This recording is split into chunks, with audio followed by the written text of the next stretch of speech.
intelectuales, quería proponerles los que quieran, podemos fijar una fecha, hacer un encuentro sobre un encuentro literario, una especie de café literario o de círculo literario, de una sesión para compartir los escolios de un gran poeta colombiano llamado Nicolás Gómez Dávila. Nicolás Gómez Dávila.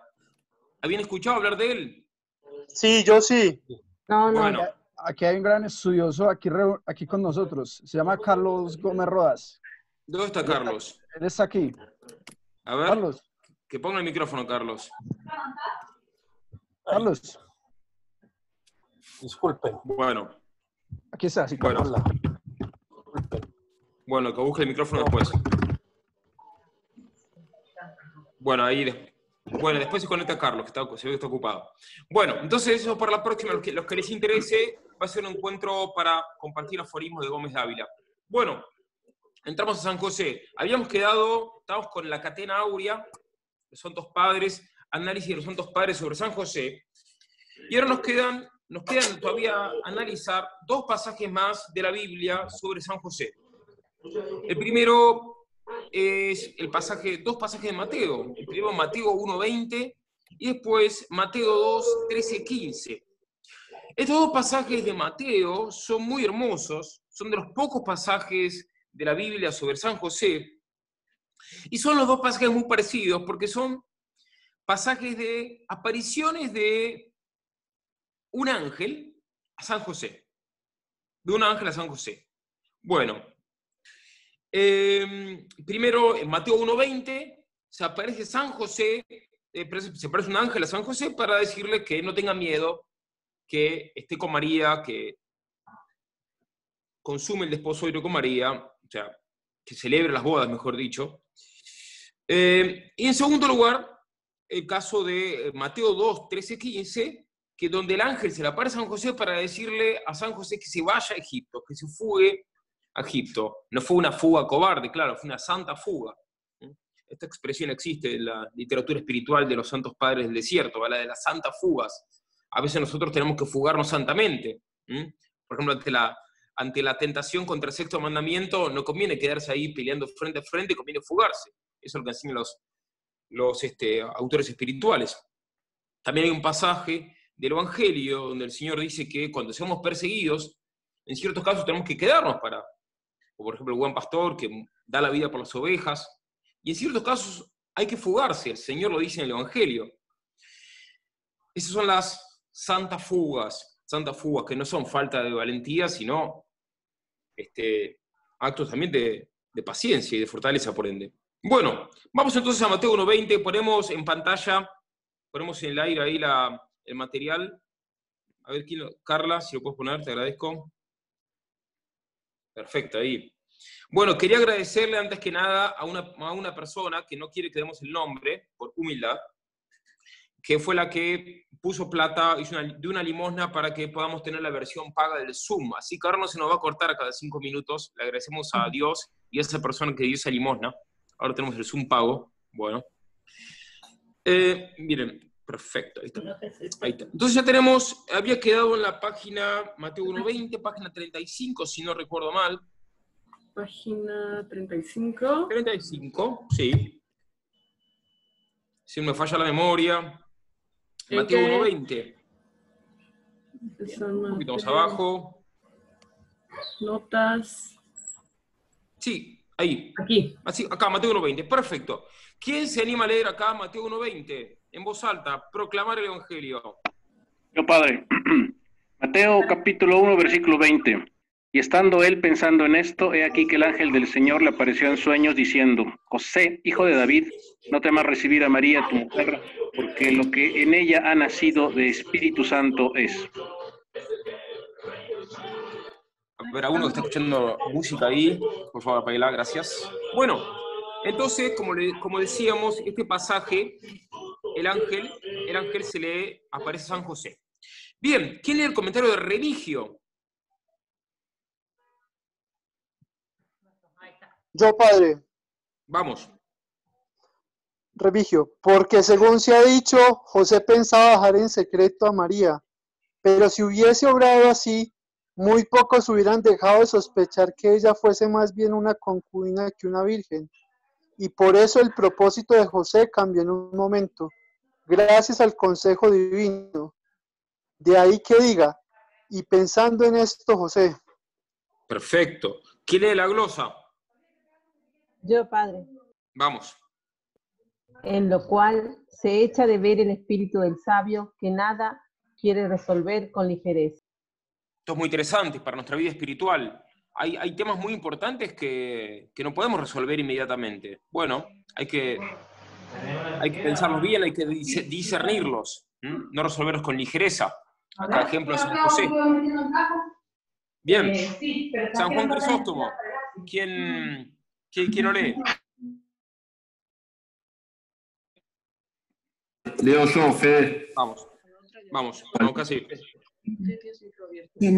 Se nota también la mansedumbre de José, que a nadie reveló su sospecha, ni siquiera a aquella de quien sospechaba, sino que meditaba en su interior. Bueno, acá San Juan Crisóstomo parece como que sospechaba a la Virgen. Como vimos la vez pasada, Uy.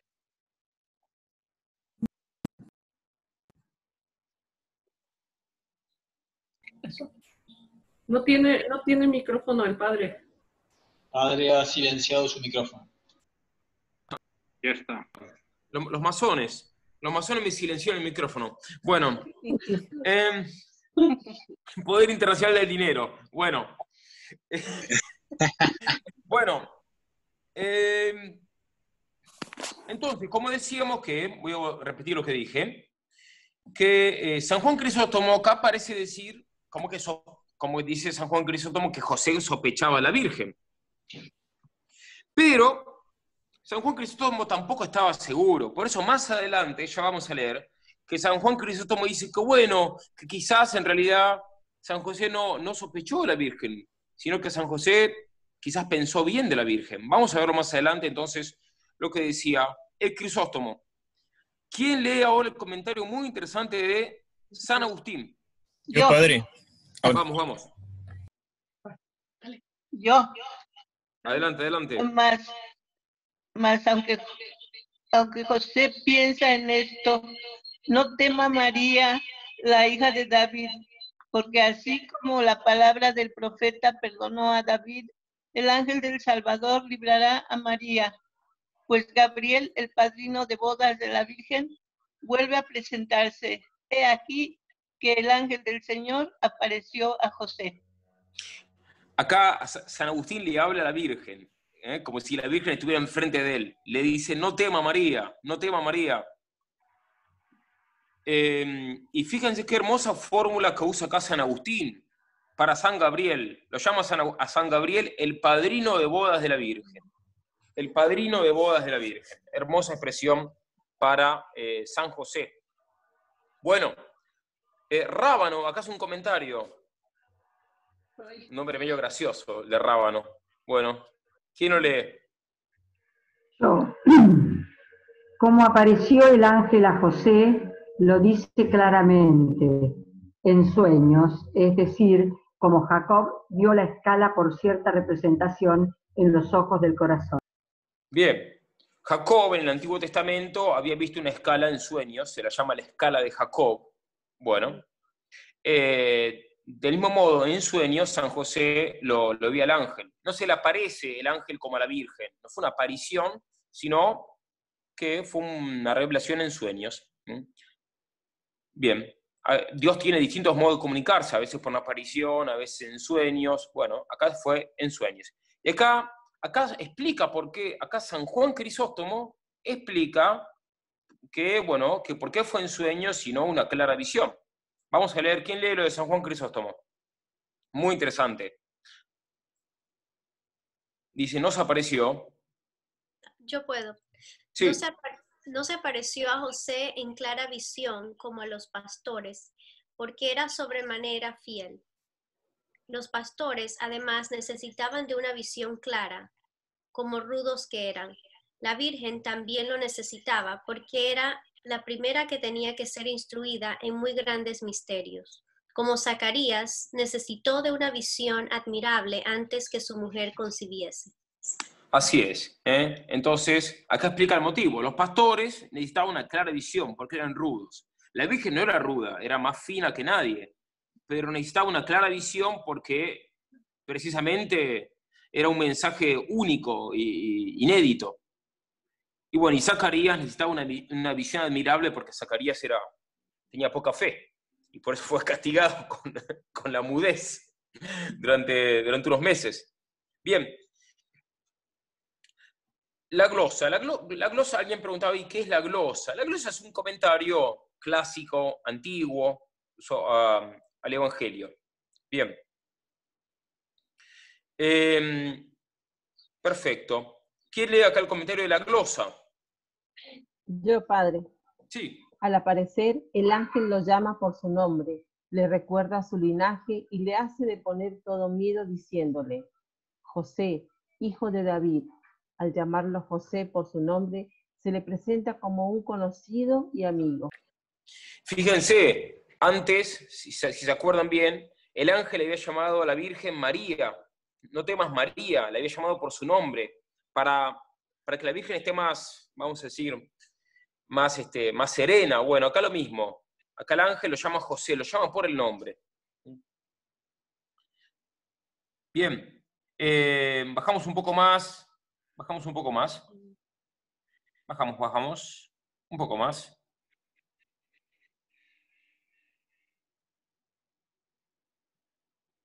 Bueno, a ver. Bajamos un poco más. Bueno, acá hay un comentario muy interesante del pseudo Crisóstomo. ¿Por qué? Una cosa importante, paramos acá. ¿Por qué se lo llama pseudo?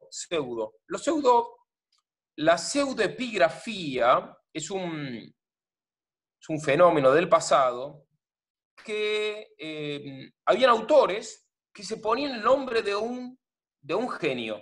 Por ejemplo, un teólogo, bueno, pero que no era muy famoso, se ponía el nombre de San Agustín. Entonces firmaba como San Agustín.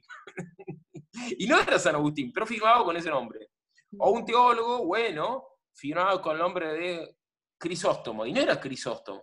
Entonces después, los eruditos después descubren que no, que en realidad no era Crisóstomo, entonces le ponen pseudo Crisóstomo. Es el fenómeno de la pseudoepigrafía. Pero no significa que el que utiliza la pseudoepigrafía sea un mal autor, no. Pero bueno, fue una costumbre del pasado. Bien. ¿Quién lee acá, entonces, el comentario del pseudo Crisóstomo? Yo, padre.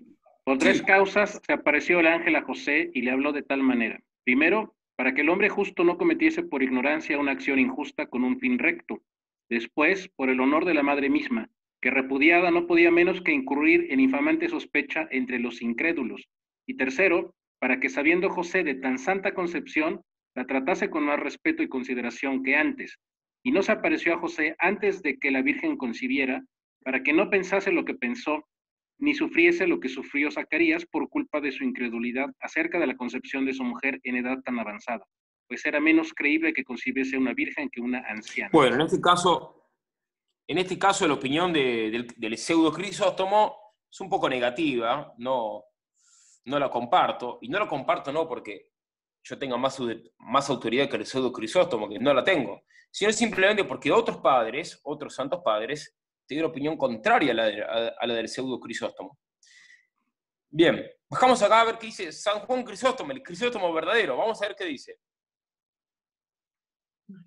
O también en medio de su turbación se apareció el ángel a José, para que se manifestase la sabiduría de este justo, y que en esto mismo encontrase una demostración de lo que se le anunciaba, pues al oír de boca del ángel lo mismo que él pensaba en su interior, era señal indudable de que era enviado de Dios el que le hablaba, pues solo Dios sabe los secretos del corazón. Fíjense lo que les decía. Acá San Juan Crisóstomo admite la posibilidad de que San José sabía entonces que la Virgen era inocente y bueno, eso. Así que, bien. Bajamos un poco. A veces los santos padres dan dos interpretaciones complementarias porque no están seguros. Bien. Y acá un comentario. ¿Quién lee este otro subrayado verde de San Juan Crisóstomo? El ángel. Yo la leo. Sí. El ángel no solo defiende a la Virgen de toda cohabitación carnal, sino que le hace ver a José que su esposa ha concebido por obra sobrenatural, con lo cual, además de hacerle reponer todo temor, le infunde alegría diciéndole, porque lo que en ella ha nacido es el Espíritu Santo. Bien, bien. Bajamos un poco más entonces.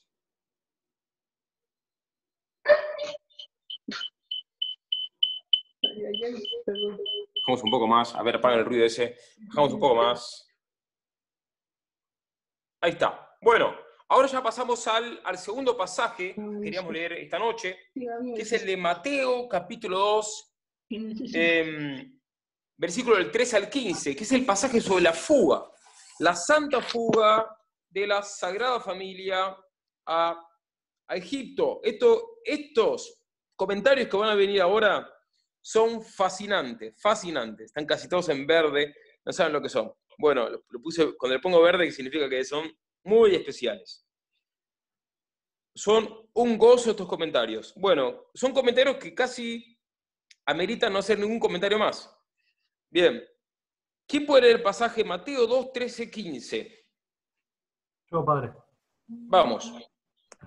Después que ellos se fueron, he aquí un ángel del Señor apareció en sueños a José y le dijo: levántate y toma al niño y a su madre y huye a Egipto, y estate allí hasta que yo te lo diga, porque ha de acontecer que Herodes busque al niño para matarle.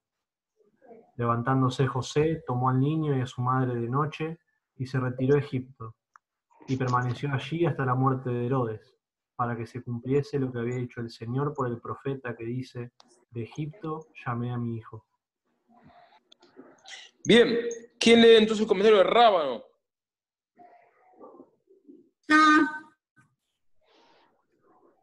Vamos a ti. San Mateo omite aquí el día de la purificación, en el cual debía el prójimo ser presentado en el templo con la ofrenda de un cordero, o un par de tórtolas o palomas. El temor que tenía Herodes no fue impedimento para que cumplieran con la ley y llevaran al niño al templo, pero cuando comenzó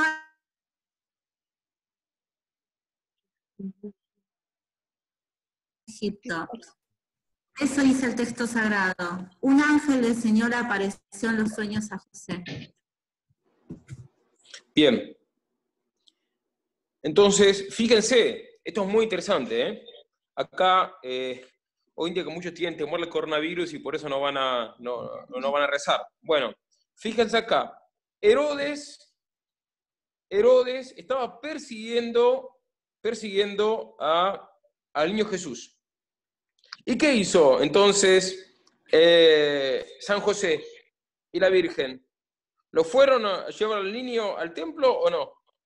Sí. ¿Para cumplir con la purificación? Sí. Fueron igual. No le tuvieron miedo a Herodes, fueron igual a cumplir el rito como estaban mandados por Dios. Bien.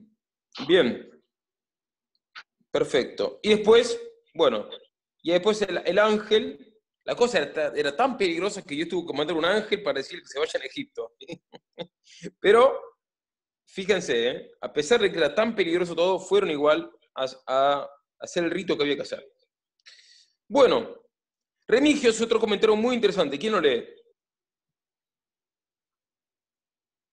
De que el ángel fue a José mientras dormía, debemos deducir que aquellos que viven alejados de los cuidados de la tierra y de las preocupaciones mundanas son dignos de gozar de las visiones celestiales. Y hermoso. toma al niño y hermoso, ¿eh? Entonces, cuando alcanzamos o procuramos el desprendimiento de las criaturas, entonces nos predisponemos a recibir inspiraciones de Dios, visiones, revelaciones. Bueno, no es que ahora ahora nos vamos a hacer evidentes, no. Pero simplemente que esto es hoy en día muchos falsos videntes, especialmente en estos tiempos de calamidades, ¿no?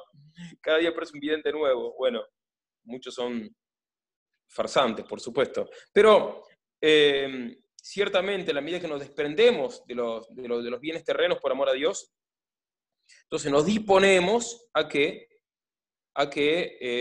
Dios nos inspire las cosas que Él nos quiere inspirar.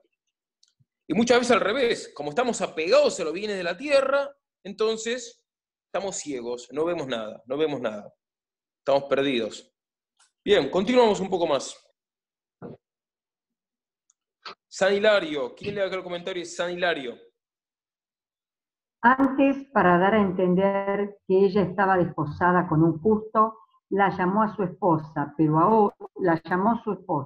pero ahora, después del nacimiento de Jesús, no le da otro título que el de madre. Y esto porque así como el casamiento con José se presenta como garantía de la virginidad de María, así la maternidad divina nos ofrece la prueba más irrecusable de esta misma virginidad. Así es, hermosísimo. Entonces, el casamiento de José es la prueba de la virginidad de María. Y la maternidad divina es la prueba de su virginidad. Bien. Perdón, casamiento es la garantía de la virginidad y la maternidad, la prueba de su virginidad. Hermosísimo. Pseudo Crisóstomo hace un comentario también muy interesante que lo voy a leer. No dice, toma a la madre y a su hijo, sino al contrario, porque el niño no nació por la madre, sino que la madre fue preparada para el niño. Y por eso prosiguen las palabras, y huye a Egipto. Alguien podría preguntarse, bueno, pero San José que era tan valiente, y la Virgen que era tan valiente, o sea, ¿cómo es que huyen ante un hombre? Uno podría decir, bueno, ¿por qué no se quedaron? ¿Por qué no enfrentaron a Herodes? Bien. Acá la objeción es buena, la objeción del pseudo Crisóstomo. Dice, ¿quién se verá libre de enemigos si Cristo mismo, Dios mismo, teme a sus enemigos? Bueno, la objeción es muy buena, es bueno plantear. Por supuesto que tiene una respuesta, pero es bueno entender el problema. O sea, ¿cómo Dios está huyendo de un hombre? Porque Cristo es Dios y Herodes es un hombre. ¿Cómo Dios huye de un hombre, de Cristo, de Herodes, un rey perverso?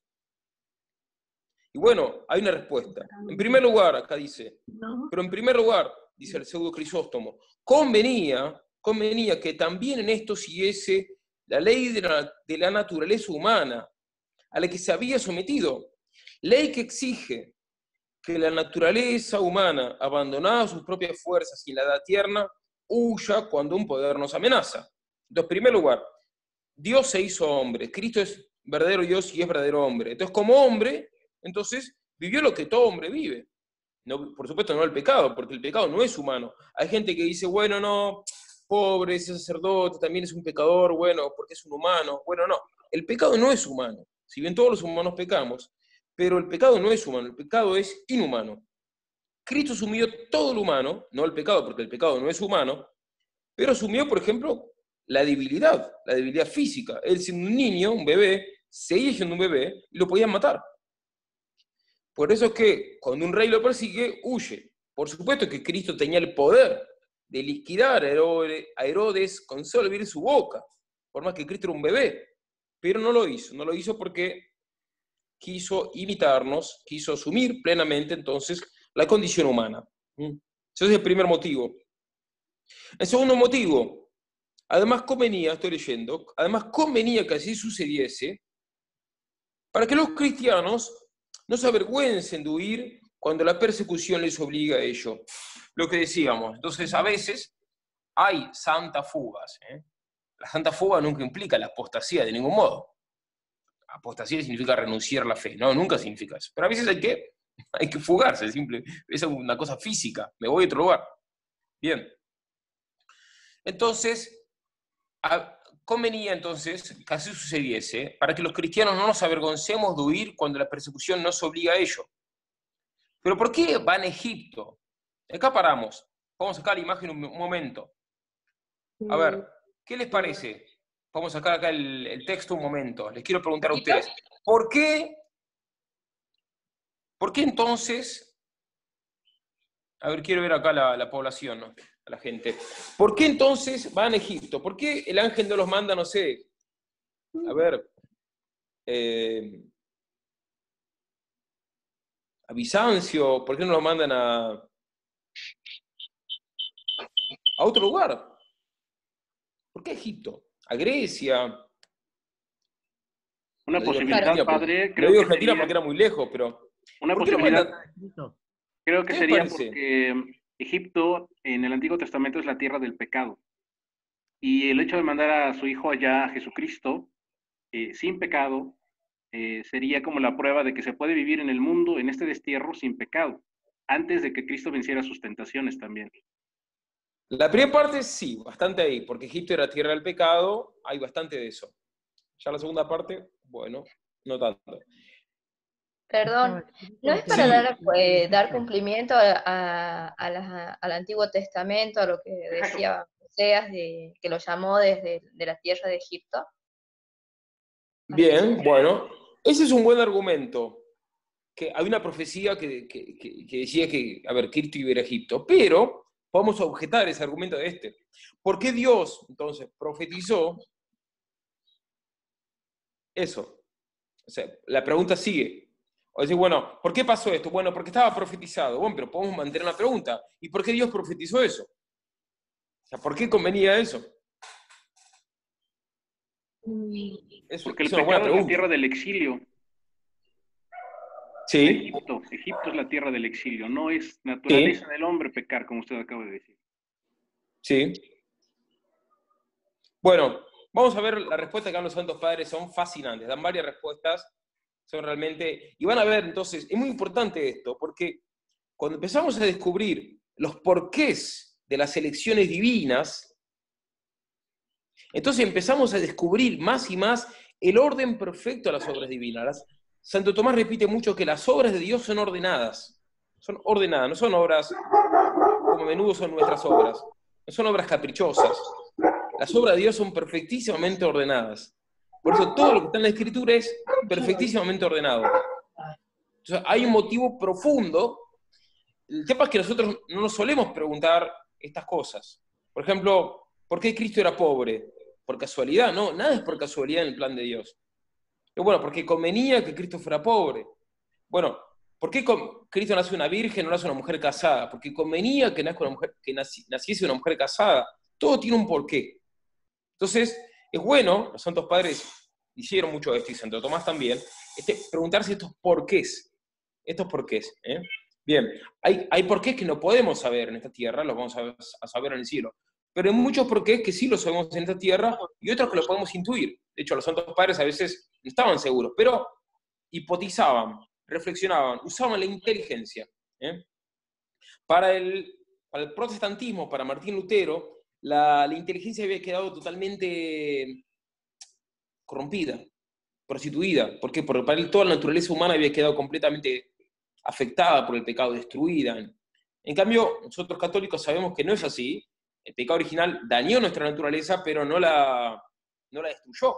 Por eso es muy importante la utilización de la inteligencia para penetrar los datos sagrados. No para negarlos, no para cuestionar los datos sagrados, sino para profundizarlos. Bueno, vamos entonces, Carla, ponemos en el aire acá la explicación de los padres sobre por qué Egipto y no a Miramar. Bueno, y no a Nueva York. Bueno, vamos a ver. Bajamos un poco más. Entonces, acá. Pero ¿por qué a Egipto? Leo, porque el Señor, a ver, ¿quién lee? Porque el Señor cuya cólera, ¿quién lee? Ese por siempre. Se acordó de todos los males con que había afligido Egipto, y queriendo dar a este pueblo una señal de gran reconciliación, envía allí como medicina a su hijo, que debía curar las 10 plagas de otro tiempo, para que fuera custodio de su hijo único, aquel que había sido perseguidor de su pueblo escogido, para ser fieles servidores de Jesús a aquellos que habían sido tiranos dominadores de su pueblo, y para hacerlos de esta manera, no ya de las mortíferas aguas del Mar Rojo, sino de las fuentes vivificantes del bautismo. Hermoso. Entonces, fíjense, como los motivos que da acá este padre, se ve la misericordia y la justicia de Dios. Entonces, convenía que vaya a Egipto. Primero, un tema de misericordia. Como Egipto. Entonces, había perseguido el pueblo elegido. Y bueno, ¿se acuerdan el faraón que persigue al pueblo elegido se escapa, Moisés abre el Mar Rojo, se escapan, bien. Entonces es un hecho real. Entonces, por misericordia de Dios, para mostrarle su perdón a los egipcios, Jesucristo va para allá, para mostrarle su perdón, como señal de reconciliación. Es el buen pastor que va a buscar la oveja perdida. Acá la oveja perdida es Egipto. Bueno, Cristo que va a buscar la oveja perdida. Otro motivo, por un motivo de justicia. Esto es muy importante también, porque Dios también es justo. Mucha gente se piensa que Dios solamente es misericordioso. No es así. Dios también es justo. Dios es infinitamente justo y es infinitamente misericordioso. Bien, por supuesto que en Él brilla más su misericordia, pero es infinitamente justo. Y acá dice, da motivo de justicia. Resultó que como los egipcios habían sido tiranos que habían dominado el pueblo elegido, entonces ahora los egipcios tenían que servirlo a Jesucristo. De hecho, de algún modo Egipto sirvió a Cristo cuando Cristo estuvo en Egipto. Bueno, esto es muy interesante, este motivo de justicia. Un ejemplo de la justicia en la vida, por ejemplo, de un rey santo, San Fernando Rey. Un rey que combatió por defensa, por supuesto, no por agresión, sino por defensa, se defendió de la invasión de los moros, de los musulmanes que habían invadido España. Resultó que los moros habían en su locura, habían destruido una iglesia y la habían convertido en mezquita, y habían arrancado las campanas. Así, cuando San Fernando recuperó esa tierra para la cristiandad, mandó que los moros caminen muchos kilómetros cargando las campanas para restituirlas a la iglesia. Bien, eso es un ejemplo entonces de la justicia. La justicia que entonces también es importante. Si no habrían abogados. Serían todos, vamos a decir, mediadores. No, también hay abogados y hay jueces, porque la justicia es una virtud. Bien, bajamos un poco más.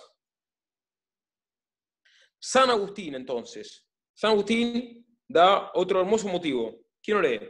Escucha el gran misterio que aquí se encierra. Moisés en otro tiempo había cerrado las puertas del día a los pérfidos en Egipto. Cristo, llegando allí, volvió la luz a estos hombres que yacían en las tinieblas. Cristo huye no para ocultarse, sino para iluminar. El texto sagrado continúa, y estate allí hasta que yo te lo diga, porque ha de acontecer que Herodes busca al niño para matarle. Hermosísimo. Acá también vemos la limitación de la ley antigua. La ley antigua era para los judíos, el Antiguo Testamento es para los judíos, mejor dicho, para el pueblo de Israel. Y en cambio el catolicismo, que llega con Cristo funda el catolicismo significa universalidad, católico significa universal, viene del griego, católicos, universal. El catolicismo es para todo el mundo. Por eso Moisés, es un motivo por el cual Moisés se entiende perfectamente. Moisés cierra las puertas, entonces, a los pérfidos, entonces a los malvados en Egipto. En cambio, Cristo llega y abre las puertas. Entonces, vuelve la luz a esos hombres que yacían en tinieblas. Y esto es hermosísimo. Cristo huye no para ocultarse, sino para iluminar. Hermoso. Otro motivo, entonces, que también ilumina las santas fugas. Bien, San Agustín. ¿Quién lee San Agustín? Da otro motivo muy interesante. Yo. Sí. Adelante. El infortunado tirano temía ser depuesto de su trono, pero no era así. Cristo no había venido para arrebatar la gloria de los otros, sino para dar la suya. Levantándose, tomó al niño y a su madre de noche y se retiró a Egipto. Esto es muy interesante. Muchas veces nosotros tenemos miedo de convertirnos. Bueno, si me convierto, entonces voy a perder muchas cosas. Bueno, Dios no viene a arrebatarnos la felicidad, sino a darnos la felicidad. Entonces no seamos como el tirano que temía ser depuesto de su trono. Cristo no viene para arrebatarnos la felicidad, sino para darnos la felicidad. Bueno, San Hilario. ¿Quién es el comentario de San Hilario? A Egipto, Sí. a Egipto, lleno de ídolos, pues perseguido por los judíos, deja en Judea su ignominia para ir a buscar homenajes. Hermoso. Hermoso comentario acá. Egipto estaba lleno de ídolos. ¿Por qué? Porque en Egipto se adoraban ídolos, como ahora en el Tíbet, como ahora en tantos lugares del Amazonas o del África. Bien. Nueva York. Bueno, Nueva York también ídolos, pero ídolos modernos. El ídolo del dinero, bueno. Nuevas pachamamas. Bueno, entonces, Cristo era perseguido por los judíos. Entonces, ¿qué hace? Deja Judea y va a buscar homenajes entre los gentiles. Esto pasa en la historia. En la historia hay tres grandes momentos, tres grandes épocas en la historia de la salvación desde la venida de Cristo. La primera época es que se convierten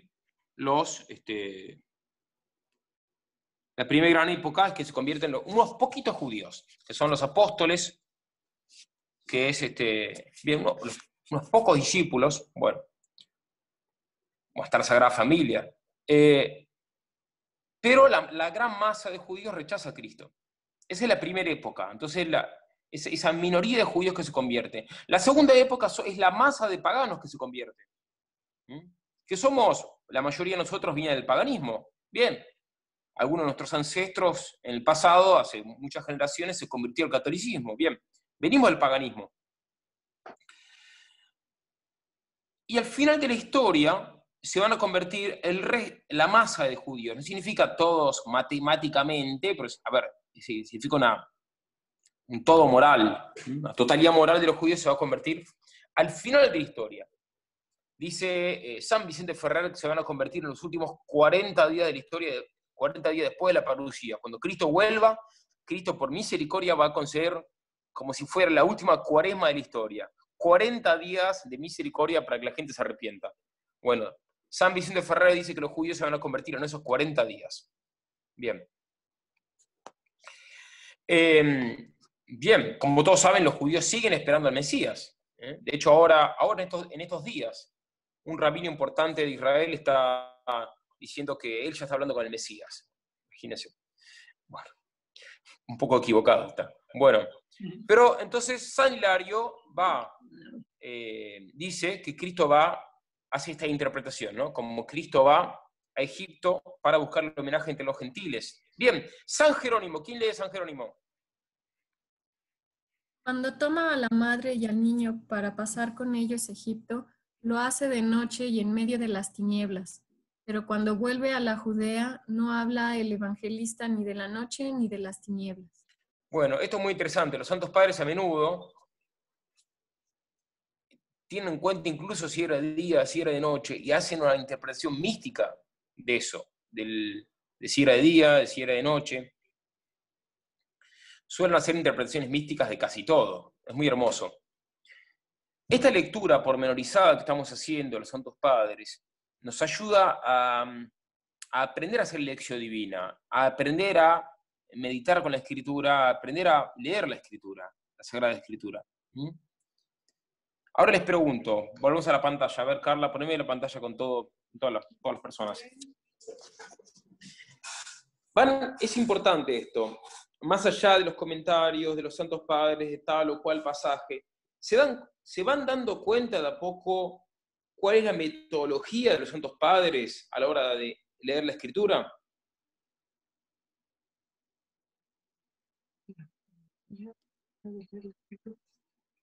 Sí, hacen una relectura del Antiguo Testamento bajo la luz del Evangelio. Correcto, es uno de los puntos más importantes que hacen. Justo, sí, sí. Leen todo el Antiguo Testamento en clave cristocéntrica. Esto es muy importante. O sea, ¿cómo podemos...? Muchas veces el Antiguo Testamento es difícil de entender. ¿Cómo lo podemos entender?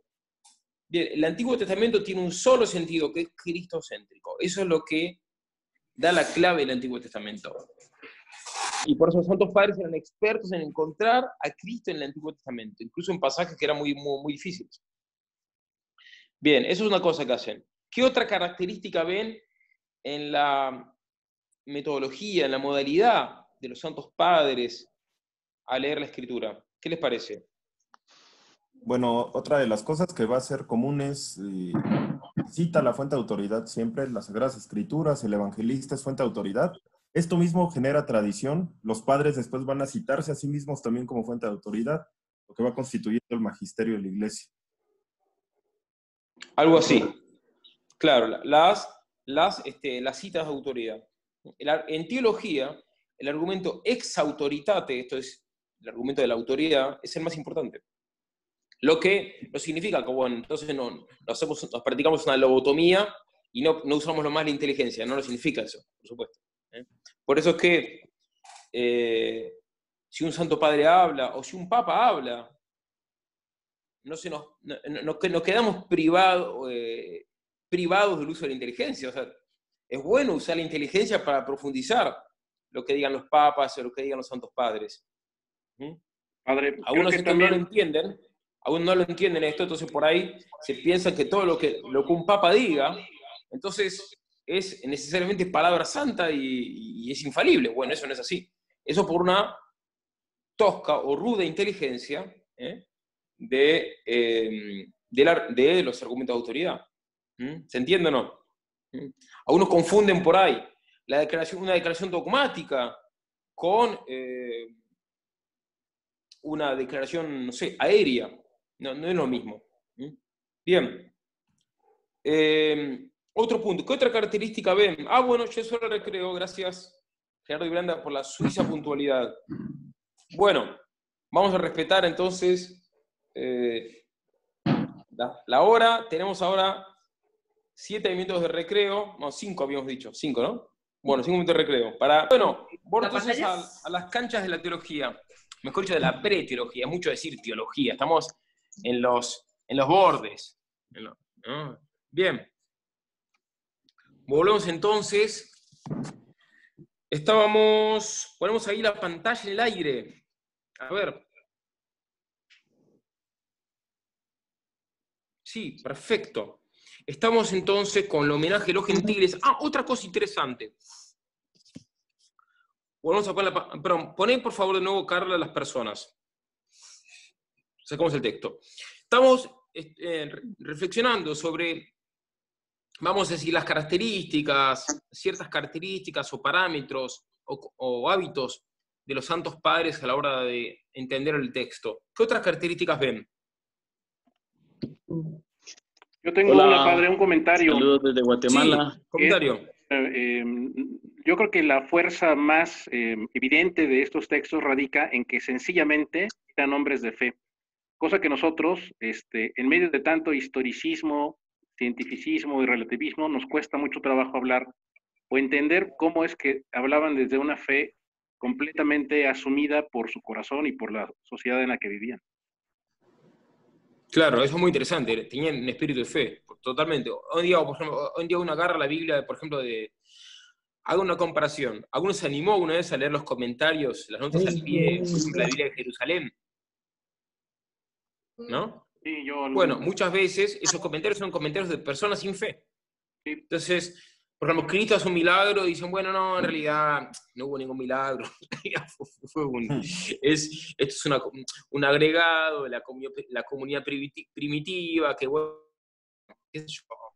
Entonces, yo recuerdo una vez hablando con un sacerdote, una locura, un sacerdote misionero francés, sacerdote que había estudiado Biblia y era doctor en Biblia, y me decía, me ponía en duda la existencia histórica de Moisés o de Abraham. Bueno, evidentemente que estamos ante gente que no tiene que... Pero tenía fe, una fe que debilitada, una fe por racionalismo moderno, que también se mete en la exégesis bíblica. En ese sentido, los Santos Padres nos enseñan a hacer una exégesis bíblica con espíritu de fe. Bien, otra cosa que van a ver en los Santos Padres, que les encanta hacer comparaciones entre la iglesia y la sinagoga, por ejemplo. Entre los paganos y los judíos. Bueno, eso es muy, muy interesante también. Ya lo van a ver que les encanta. Entonces, y otra cosa es que analicen cada detalle, como decía la vez pasada. Por ejemplo, el milagro de multiplicación de los panes. Y bueno, y esto que los panes eran de cebada. Bueno, analizan que por qué era de cebada, que qué significación mística tiene que ser de cebada. Hasta eso. O sea, se detienen a analizar detalles que uno apenas que uno se da cuenta que aparecen. Bien.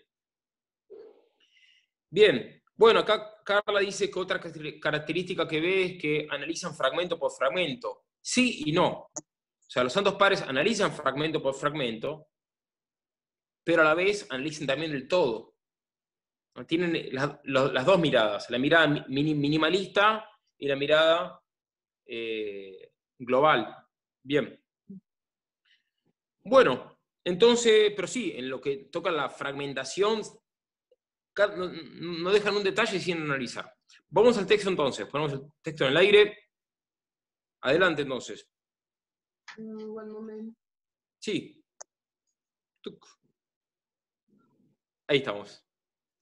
Bueno, ¿quién le acá el comentario de San Jerónimo? ¿Yo? Sí, adelante. Bueno, cuando toma a la madre y al niño para pasar con ellos a Egipto, lo hace de noche y en medio de las tinieblas. Sí. Entonces sí, lo habíamos leído. Abajo. Podríamos bajar el la pantalla. Crisóstomo. Vamos, las angustias. Bueno, las angustias de la persecución se comparan a la noche. El consuelo y solaz son semejantes al día. Bueno, hace otra interpretación del día y la noche. Bien. Rábano, ¿qué dice Rábano? A ver quién lee. O bien, al retirarse la luz verdadera, sus enemigos permanecieron en las tinieblas y fueron iluminados cuando ésta volvió. Bien. Entonces, otra interpretación de la luz y la noche. San Juan Crisóstomo.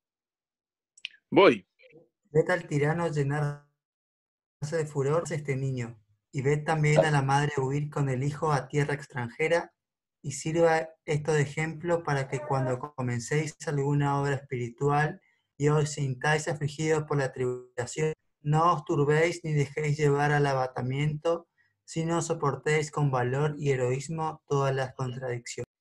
Esto es muy interesante para la vida espiritual, es una reflexión espiritual, San Juan Crisóstomo. Cuando empezamos alguna obra espiritual, por ejemplo, me propongo rezar el rosario todos los días, o me propongo hacer un retiro espiritual, o me propongo hacer un apostolado, me propongo, bueno, enseñar catecismo.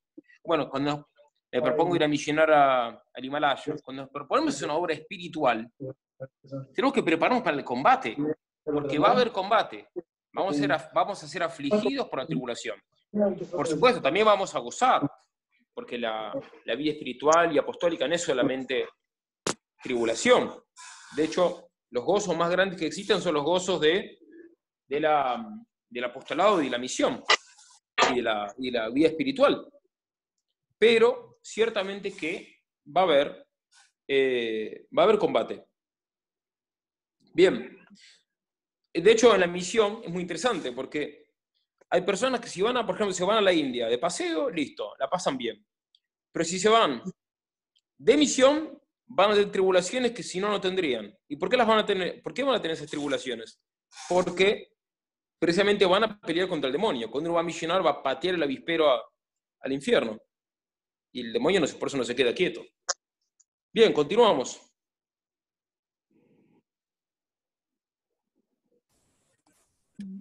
¿Quién lee? San Beda. Voy. El Salvador, conducido a Egipto por sus padres, nos enseña que muchas veces los buenos se ven obligados a huir de sus hogares por la perversidad de los malos, y aún también condenados a un destino. El que había de decir a los suyos, cuando os persiguiesen en una ciudad, huid a la otra. Nos dio primero el ejemplo, huyendo como un hombre delante de otro hombre, después que había sido adorado por los magos y anunciado por una estrella. Perfecto. Bueno, está bastante claro entonces. Alguno podría decir, bueno, ¿cómo es esto de que los malos persigan a los buenos y los buenos tengan que escaparse? Alguien podría preguntar, bueno, ¿dónde está la justicia de Dios? A ver, Carla, pon la pantalla, por favor. Es una buena pregunta esta. Bueno, ¿dónde está la justicia de Dios y el poder de Dios? Si Dios es tan bueno, tan justo, infinitamente justo, ¿cómo es esto de que Dios permite, no impide que los malos persigan a los buenos? Es una buena pregunta, ¿no?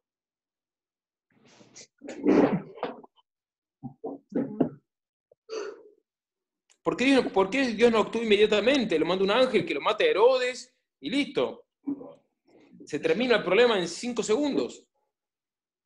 Porque pienso yo que porque Dios siempre envía un mal, pero siempre en vista a un bien mayor. Muy bien, ese es un motivo, excelente. ¿Qué otro motivo ven? Para fortalecernos. Perfecto, para fortalecernos. Bien. También otra acá por en el comentario, porque respeta la libertad del hombre, justo, Dios nos quiera libres. No somos plantas, no somos piedras, entonces, bien.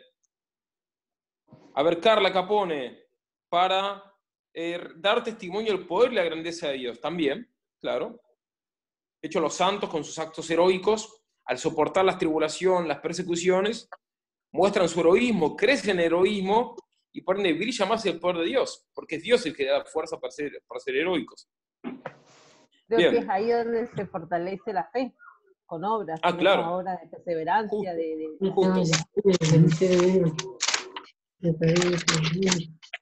Y hay una cosa muy interesante que está en el catecismo de San Pío X, que es esta. ¿Qué? Hay una cosa muy, muy interesante que está en el catecismo de San Pío X, que es para destacar, que es, ¿cuántos juicios van a haber? ¿Cuántos juicios van a haber? Juicios divinos. Nosotros vamos a ser juzgados. Excelente, Saúl. 2 juicios. Un juicio individual y un juicio final. El juicio final van a ser todos juntos. El individual es inmediatamente después de esta vida. Bien. ¿Y por qué vamos a hacer todo? ¿Por qué Dios duplica los juicios? ¿Por qué Dios nos va a hacer un juicio final universal si ya nos hace el juicio individual? Bueno, uno de los motivos es este. Para que brille más, para que todos perciban la justicia de Dios. Porque acá muchos no saben todavía que Dios gobierna muy justamente el mundo. ¿Por qué? Porque muchos afligidos, muchos buenos son afligidos por los malos en esta vida, y muchos malos están en prosperidad. Por ejemplo, Pablo Escobar es narcotraficante, estaba lleno de plata en esta vida. Bueno, entonces, durante unos años Pablo Escobar tuvo prosperidad. Ahora, ¿cuántos sinvergüenzas que tienen gran prosperidad? Bien. Acá, por ejemplo, acá en Panamá, acá en este barrio San Miguelito, habían unos que eran ladrones. Y bueno, durante unos años tuvieron prosperidad. Bueno, después se murieron en un tiroteo. Pero uno dice, bueno, tuvieron un poco de prosperidad esos malos. Entonces dice el Catecismo San Pío X, que al fin de los tiempos todos vamos a ver cuán justamente gobierna Dios el mundo. Bien, hay cosas que se nos escapan en esta vida, que las vamos a ver perfectamente el día del juicio final. Bien, vamos entonces, volvamos al texto. Arriba el texto. Sí. Bueno, Remigio, ¿quién lee acá el texto de Remigio? El que usted comentó ahora fue el juicio universal, pero el individual sería con... Bueno, el individual, no hablamos de ese tema ahora, listo. Perdón, pues, vamos al texto, sí. Remigio, ¿quién lo lee? Yo, padre. Adelante. El profeta Isaías había predicho la huida del Señor a Egipto por estas palabras: He aquí, que el Señor subirá sobre una nube ligera y entrará en Egipto y serán conmovidos los ídolos de Egipto con su presencia. Hermoso. San Mateo tiene la costumbre de confirmar todo cuanto dice, y esto porque escribió para los judíos. Por ello añade, para que se cumpliese lo que había dicho el profeta, de Egipto llamé a mi hijo. Bien, bajamos un poco más. Otro pasaje muy hermoso, Remigio. ¿Quién lo lee? A ver, Pascual, ya que estás, léelo, por favor. José representa a los predicadores de la palabra divina, María a la Sagrada Escritura, el niño el conocimiento del Salvador, la crueldad de Herodes, la persecución que sufrió la primitiva iglesia en Jerusalén, la huida de José a Egipto, la venida de los apóstoles a los pueblos de la gentilidad. Egipto quiere decir tinieblas. El tiempo que pasa en Egipto, el espacio que media desde la ascensión del Señor hasta la venida del Anticristo. La muerte de Herodes, la extinción de la envidia del corazón de los judíos. Bien, fíjese, hermosísimo esto está para meditarlo durante una hora. Todas las simbologías místicas que ve acá Remigio. Subrayo esta, ¿no? Como la huida de José a Egipto simboliza la venida de los apóstoles a los pueblos de la gentilidad esto es del paganismo. Y fíjense esto, Egipto quiere decir tinieblas. Impresionante esto. Bueno, ahora la segunda pregunta. ¿Qué les parece? Carla, poneme por favor a todos los amigos en pantalla. ¿Qué les parece? ¿Ustedes conocen algún José del Antiguo Testamento o no? El soñador. Sí, claro. ¿Qué les parece? ¿Hay una relación entre el José del Antiguo Testamento y San José? Los sueños. Los sueños. Bueno, pero ¿les parece que hay como que de algún modo el José del Antiguo Testamento prefigura o prepara la venida de San José? Sí. ¿O solamente es una casualidad que coincide el nombre? No. ¿Qué les parece? Es de la estirpe. Puede ser que sea del mismo estirpe que José, de la misma tribu. No, no eso, que yo sepa no. Pero ¿hay alguna prefiguración o una preparación, o una semejanza entre el José del Antiguo Testamento y el del Nuevo? Los dos se van al exilio a Egipto. Muy bien, los dos van al exilio a Egipto, excelente. Los dos tienen sueños, también ya lo mencionaron eso. Perfecto, sí que la hay, claro que la hay. Casi muchas de las cosas del Nuevo Testamento fueron prefiguradas de un modo misterioso y providencial en el Antiguo Testamento. Fabuloso. Por eso, cuando José, por ejemplo, fue desterrado a Egipto, José no sabía que él estaba prefigurando la fuga de la Sagrada Familia a Egipto. No lo sabía. No. Bueno, pero eso sucedía. Bueno, esto ya lo va a desarrollar, lo desarrolló el Magisterio de la Iglesia. Bueno, nos quedan todavía 20 minutos, así que vamos a entrar a los documentos del Magisterio de la Iglesia. Bueno, nos queda poquito tiempo. Vamos primero a Santo Tomás. A ver, Carla, entonces ponemos de nuevo el texto. Ya terminamos con esto, la catena áurea. Vamos a la suma teológica. Bien, vamos a ver rápidamente, vamos a ver el tiempo que necesitemos, pero vamos a respetar lo de los 40 minutos. Vamos a ver entonces algunos artículos de la suma teológica sobre San José. No son muchos, son poquitos. Muy interesantes como siempre. Van a ver que algunas cosas las repite Santo Tomás de Aquino y las saca de la catena áurea. Bien, que él mismo había hecho. Entonces, esto se ve, estas cuestiones están en la tercia pars, la parte tercera.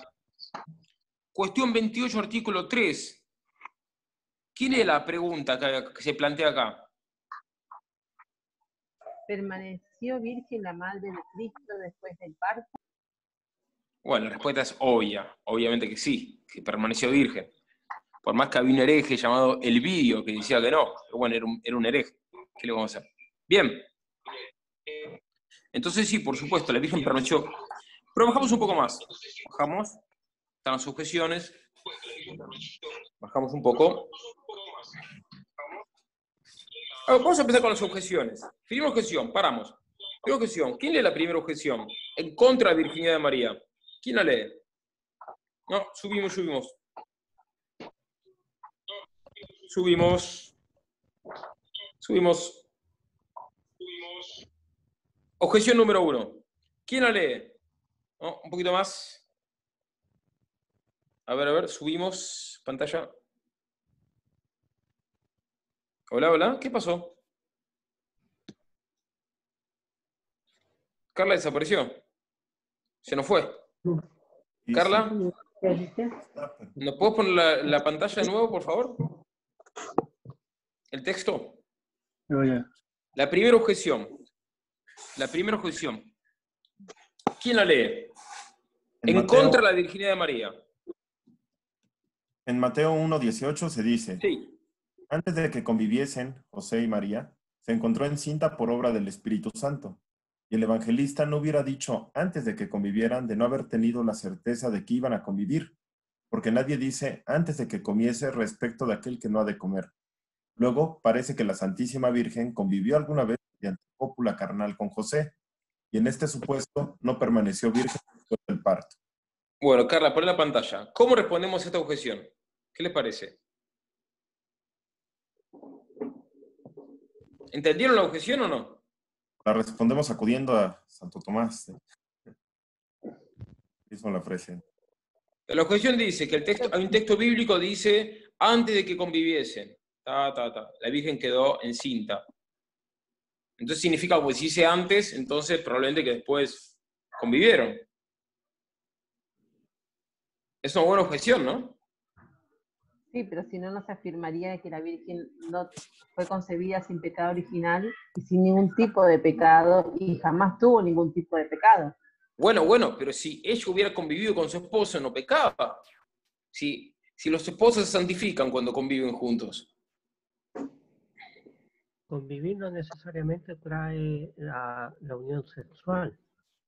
En sentido bíblico, uno puede sí. convivir con sus hermanos y no tiene nada. Bueno, pero el texto dice, la opción es muy terminológica, dice simplemente, es terminológica, no es moral. El texto bíblico dice, antes de que conviviesen, como dando a entender que después convivieron. Como yo te digo, bueno, antes de tener esta clase por internet, no sé, antes de cenar, todavía no cené, antes de cenar les doy la clase por internet, como diciendo, cené, voy a cenar después, ¿no? Eso porque los judíos se casaban dos veces. En la primera vez ellos podían tener relaciones sexuales, pero no necesariamente. Y en la segunda era cuando la mujer se iba a vivir a la casa del marido. Entonces, antes de llevarlo a la casa de su marido, en ese momento se apareció el ángel. Muy bien, esa es una interpretación posible, que se refiere a que antes de que vivan en la misma casa, no en el mismo cuarto, sino en la misma casa. Bien, esa es una interpretación posible. La otra posibilidad es que no, la otra es simplemente que dice antes de que conviviesen, pero significa que después convivieron. Simplemente que cuando pasó eso no convivían. Vamos a leer la respuesta que da Santo Tomás. Vamos acá en el aire del texto. Fíjense la valentía de Santo Tomás y la honestidad y que no tenía problema en poner objeciones. Por supuesto que después la respondía. Bajamos un poco. Muchas de las objeciones que el hombre moderno pone contra la fe, ya las respondió Santo Tomás. Bajamos. Por eso la mayor parte de las objeciones del hombre moderno contra la fe son por ignorantes, en realidad todas. Porque ya fueron planteadas, respondidas. Bajamos.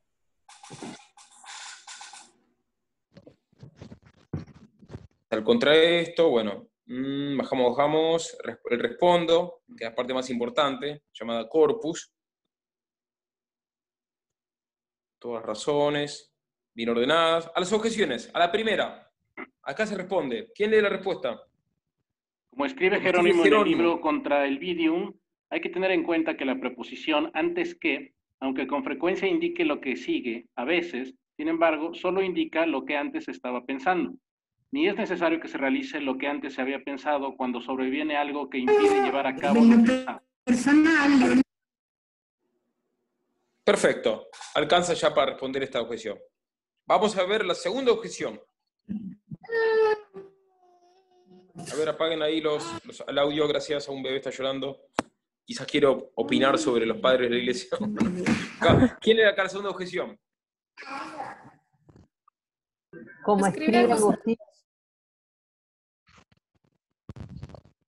Adelante, adelante. Como escribe Agustín en el libro de Nuptis, como escribe Agustín en el libro de Nuptis et Concupiscencia, la Madre de Dios, a la que José no había conocido ni había de conocer por la unión sexual, es llamada esposa en virtud de la primera fe de los desposorios, pues, como dice Ambrosio,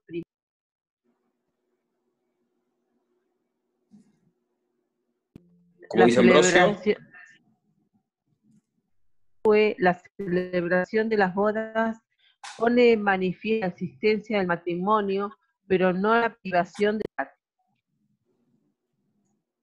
la virginidad. Bueno, vamos a ver la respuesta. ¿Entendieron la objeción? No se leyó la pregunta, padre. No se leyó bien la pregunta. No era la objeción, esa era la respuesta. Hemos leído la respuesta primero, sí.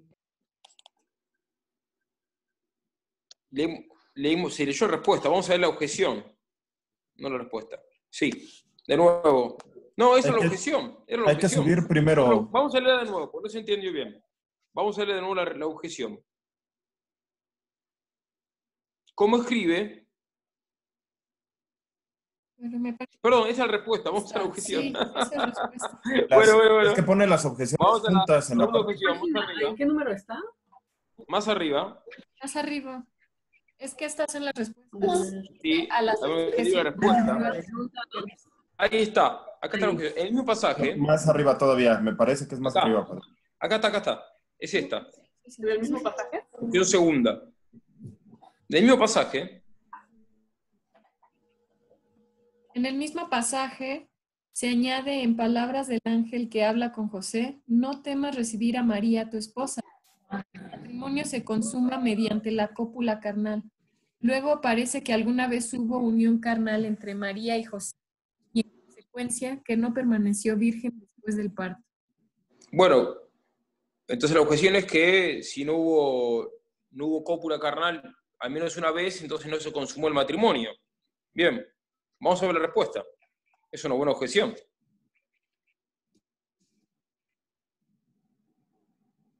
Vamos a ver acá. ¿Quién escribe? ¿Cómo escribe San Agustín?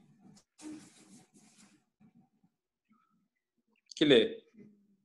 Como escribe Agustín en el libro de Nuptis et Concupiscencia, la Madre de Dios, a la que José no había conocido ni había de conocer por la unión sexual, es llamada esposa en virtud de la primera fe de los desposorios. Pues, como dice Ambrosio. Inlue, la celebración de las bodas pone de manifiesto la existencia del matrimonio, pero no la privación. Perfecto. Entonces, bueno, como estaban desposados, habían primero el desposorio y después era la celebración de las bodas. Bien, estaban desposados, entonces se la puede llamar esposa. Ahora bien, ¿era matrimonio eso, estrictamente hablando? Sí, era matrimonio. Por eso Santo Tomás después va a dedicar un artículo a este tema, a preguntarse si era verdadero matrimonio o no el de San José y el de la Virgen María. Bien. Vamos entonces a avanzar un poco más. Avanzamos un poco más.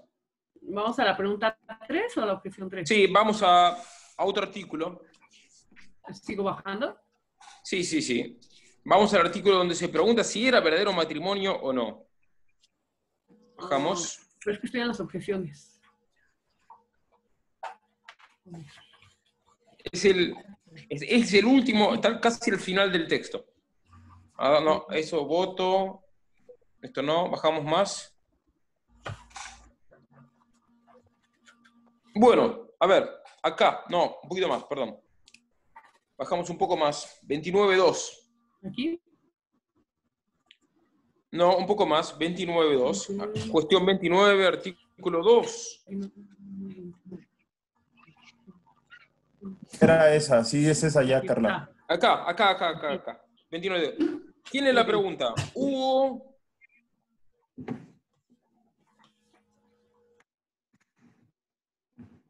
¿Hubo verdadero matrimonio entre María y José? Buena pregunta. Bien. Parecería que no hubo verdadero matrimonio. ¿Quién es la primera objeción? ¿Por qué? La respuesta es que sí, que lo hubo, por supuesto. Que quédense tranquilos. Pero bueno, vamos a poner objeciones y a responderlas. Primer pregunta. Porque dice Jerónimo contra el Vidium. José fue más custodio que marido de María, pero de haber existido verdadero matrimonio, José hubiera sido auténtico marido. Luego parece que entre María y José no hubo verdadero matrimonio. Bueno, entonces Jerónimo dice que fue más custodio que marido, dice Jerónimo. Bueno.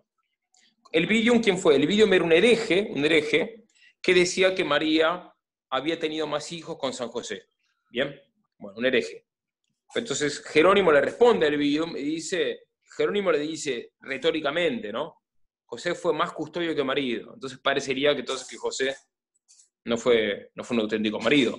Bueno, ¿cómo respondemos a esta objeción? Bajamos.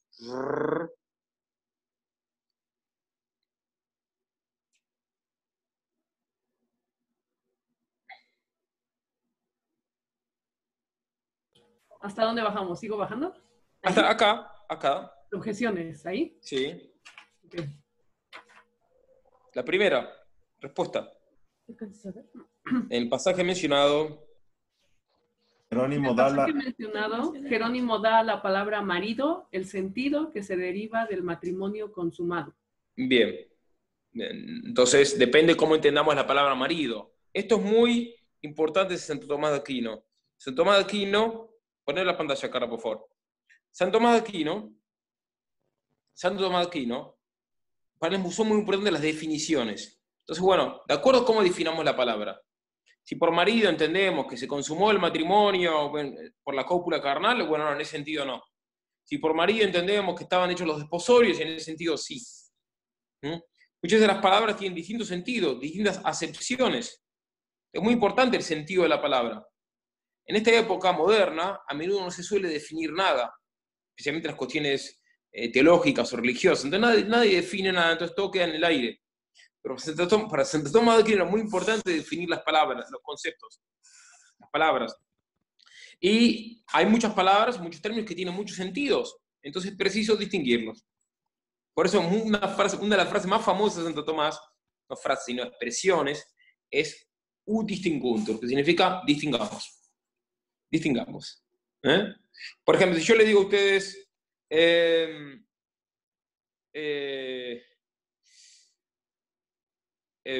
hay frases, entonces, que se pueden ver bien o mal de acuerdo al sentido que le demos a las palabras. Bien, hay frases que parecen heréticas, pero, bueno, quizás se puede hacer una interpretación recta de esa frase si uno hace una recta interpretación del sentido de las palabras. Por eso que, bueno, volvemos entonces al texto. Vamos ahora los argumentos. Basta de objeciones, vamos primero a ver los argumentos. ¿Por qué fue un verdadero matrimonio? Santo Tomás lo explica. Subimos un poco más. ¿Subo? Vamos al respondo. ¿Aquí? Acá, perfecto. En el respondo, Santo Tomás siempre da en el respondo, esta es la parte principal de la suma teológica, el respondo. En latín se llama el corpus, que significa cuerpo. Siempre acá está lo más importante. Y arriba del respondo, vemos, un poquito más arriba subimos, se llama el sed contra, significa sed, Sed significa, no cuando tengo sed o tengo hambre, significa pero. Contra es contra. Pero contra esto, o sea, contra las objeciones, tal cosa. Y en el sed contra, que en español se dice contra esto, en el sed contra, Santo Tomás suele citar una autoridad. Por ejemplo, Agustín o el filósofo que es Aristóteles. Bien. Bien, entonces al contra esto. Acá ya el contra siempre es un argumento de autoridad. Bueno, ¿quién lee acá el argumento de autoridad? Contra esto. Contra esto. Está lo que dice, sí. Está lo que dice Agustín en el segundo de Consenso Evangelista.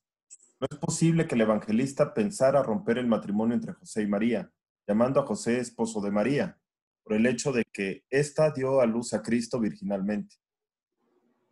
No en virtud del coito con José. Con tal que insinúa claramente a los fieles casados que, incluso guardando continencia por común acuerdo, puede subsistir el matrimonio y llamarse tal sin la unión sexual de los cuerpos. Bien. Bien, vamos a ver el respondo ahora. ¿Quién le respondo? Se llama... Se llama verdadero. Sí. ¿Qué lee? Se llama verdadero al matrimonio porque ha conseguido su perfección. Ahora bien, la perfección de una cosa es doble, primera y segunda. La primera consiste en la misma forma de la cosa, de la que obtiene su especie. La segunda se concreta en la operación de tal cosa mediante la cual alcanza de algún modo su fin. ¿Y la forma? Y la forma del matrimonio consiste en una unión indivisible de las almas, en virtud de la cual cada uno de los cónyuges se compromete a guardar indivisiblemente fidelidad al otro. Pero el fin del matrimonio es la procreación y educación de los hijos. Lo primero se logra por medio de la cópula conyugal, lo segundo mediante otras obras del marido y de la mujer, con las que se ayudan mutuamente para criar a los hijos. ¿Se impone? Se impone, por consiguiente, decir que, en cuanto a la primera perfección, el matrimonio de la Virgen Madre de Dios con José fue enteramente verdadero, porque consintieron ambos en la unión conyugal, aunque no expresamente en la cópula carnal, sino a condición de que eso pluguiese a Dios. Por eso el ángel llama a María esposa de José cuando le dice a este, en Mateo 1:20. No, está bien, bajamos un poco más.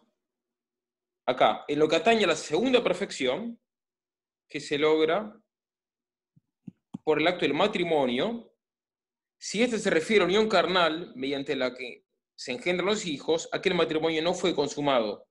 Sin embargo, aquel matrimonio tuvo también la segunda perfección en cuanto a la educación de la prole, porque hubo prole. Todos los bienes de las bodas tuvieron su cumplimiento en los padres de Cristo. La prole, la fidelidad y el sacramento. Entonces son tres los bienes de las bodas, según San Agustín. Los tres se dieron en el caso de San José y la Virgen, que son la prole, la fidelidad y el sacramento. Reconocemos la prole en el mismo Señor Jesús, la fidelidad en que no hubo adulterio alguno, y el sacramento porque tampoco ha sido divorcio de ninguna clase. Solo estuvo ausente de la cópula conyugal. Bueno, Carla, podemos poner la imagen. Vamos a respetar los horarios. Así que bueno, queríamos ver más artículos de la suma. Por ejemplo, el de si convenía que la Virgen esté desposada o no.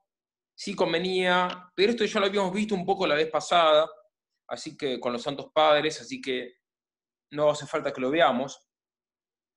El otro punto que les queda a ustedes de tarea para la casa, que es leer el tema de los votos. Si San José y la Virgen hicieron o no hicieron un voto de virginidad. Sí lo hicieron. Yo tenía un profesor que decía que no, que la Virgen había hecho voto. Me acuerdo cuando dije eso, no puede ser un profesor bueno, de buena doctrina, un profesor ortodoxo. Pero a mí me hizo ruido. ¿Cómo la Virgen hizo un voto de virginidad? Dije, no, acá debe haber algo raro. Viste que uno tiene ese sentido común que te da simplemente la fe. Y entonces fui al seminario, agarré un libro de teología y encontré que sí, que los santos padres decían que la Virgen le había hecho un voto. Y San José también, y que esto era unánime entre los padres de la iglesia.